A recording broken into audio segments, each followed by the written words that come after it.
When Prozac came, it was like, hallelujah, depression is going to go away, but it didn't.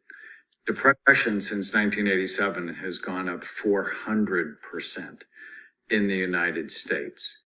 And so I think we have to get so much smarter and see depression as a symptom with many different causes rather than a deficiency of neurotransmitters that we can fix with a pill. And the pharmaceutical companies are not in the order business. They're in the reorder business. That when it came to psychiatry, there were significant discussions about what can we produce that keeps people on our medication for a very long time. When I wrote A Mind of Your Own, it was really from like a place of righteous rage. Like I was really on fire about, with indignation about everything that I didn't learn in medical school and residency and all of the ways in which doctors are ill-positioned to provide proper informed consent. And also I had, the lived experience of putting my own autoimmune condition into remission, which I was never told was possible. And so, that book had the energy of fighting the system, like I whipped my sword out and I was ready to go to battle. And I soon learned that despite its grassroots success, that I couldn't convince anyone. I couldn't change anyone's mind with the published scientific literature, and that was not the nature of this game. And so I also was exposed to these testimonial stories of people who operationalized the recommendations in the book and had these seeming miracle recoveries that even I could barely believe. And I also came to understand that this was not about information transmission.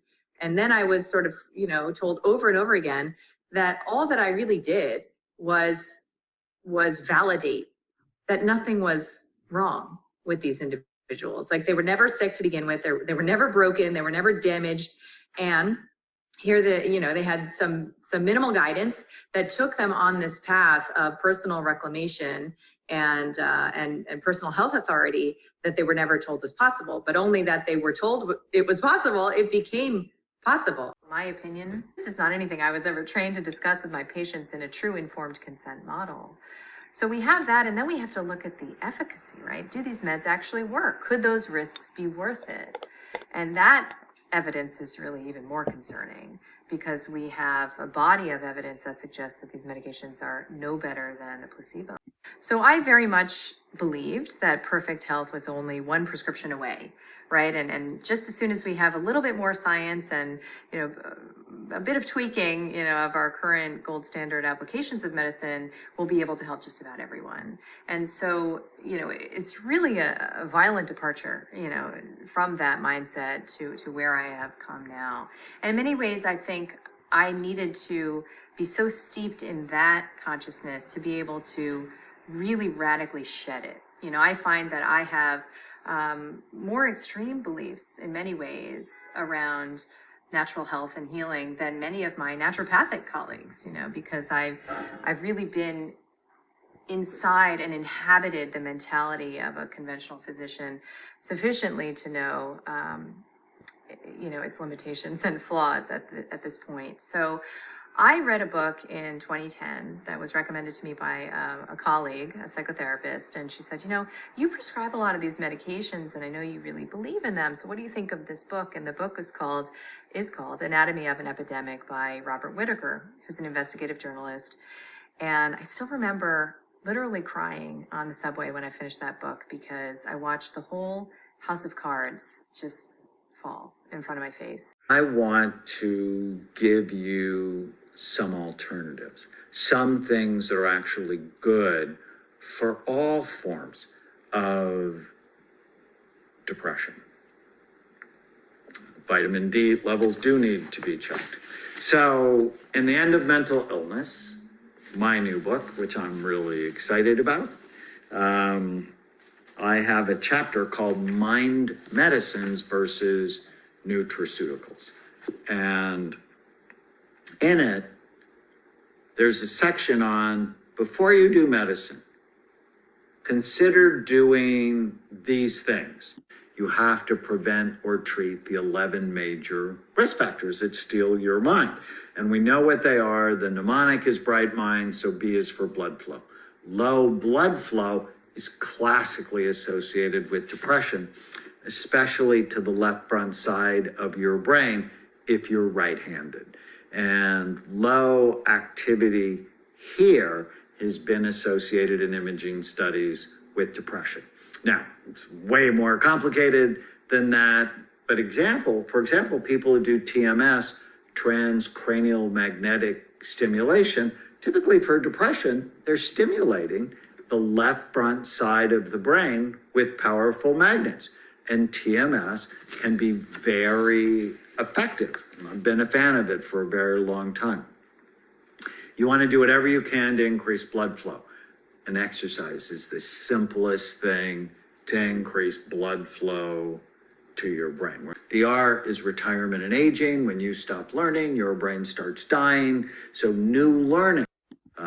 It's good for me, it loves me, and I love it back. The I is inflammation. When you have inflammation in your body, you're just much more likely to be depressed. So how do you know if you have inflammation? If you have any form of gum disease, if you're eating sugar or foods that quickly turn to sugar, bread, pasta, potatoes, rice, you're more likely to be inflamed. If you have a processed food diet, you're more likely to be inflamed. Another cause of inflammation is low levels of omega-3 fatty acids. I take omega-3 power every day because it raises my omega-3 level. You should at least, at a minimum, have grilled or baked fish once a week. At a minimum, probably twice a week to support your omega-3 levels. Low omega-3s, higher inflammation, low omega-3s, high incidence of depression. There's actually a study from New Zealand that found head-to-head against Prozac versus fish oil. Fish oil was actually more effective. That the body has a capacity to heal that I was never informed of as a medical student or resident. And I think I can let this go. I think I can let go my attachments, my, egoic, associations with being a doctor who prescribes and, manages the situation, and embrace a different model. Because many of my colleagues have read this book and it didn't do much, didn't resonate, it just fell flat. And probably because for them to let go of, some $200,000 worth of training, blood, sweat, and tears for a decade of their life, investing their entire career in this model, it's really a lot to ask. So I had, the convergence of paths that allowed me to do that. And I put down my prescription pad. I said, with what this book says, which is essentially that we have a lot of non-industry funded data that shows us that long-term prescribing of psychiatric medication on the whole, whether it's stimulants, antidepressants, mood stabilizers, antipsychotics, actually, renders the patient less functional than they would have been had they never been treated, right? So we can look back to old data that shows us that the natural courses of these illnesses were not chronic in nature, and that we've turned what would have been potentially a single episode into a debilitating recidivistic disease. We've turned it into a disease. It's not even a disease to begin with. And so this is very provocative, right? It's very, very much an affront to the entire guild of psychiatry to suggest that their prized possession, which is the pharmaceutical product, might actually be harming more patients than it's benefiting. So I put down my prescription pad because I couldn't justify engaging the model in the face of the literature that I had exposed myself to. And it was then that I began to actually heal patients, because I had never, ever completed a case. I'd never cured a patient in my entire career before. I managed many and struggled with them together. And that relationship was still meaningful, I'm sure, to them.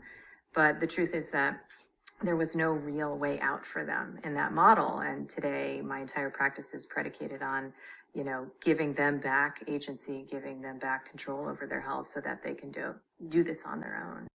It's becoming more and more difficult to ignore the mountain of science that is suggesting that the current model is largely obsolete apart from emergency management.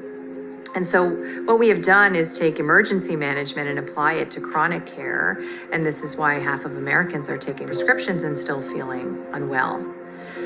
What I like to, imagine is happening is that there's a grassroots interest in a very different type of medicine. And this interest will drive and attract healers and clinicians and doctors who can provide the type of healing relationship that people are asking for, which is, please look at me as a whole human in my entire life, relating to other humans and the environment and my own lifestyle. Experience me holistically so that you can help me personally.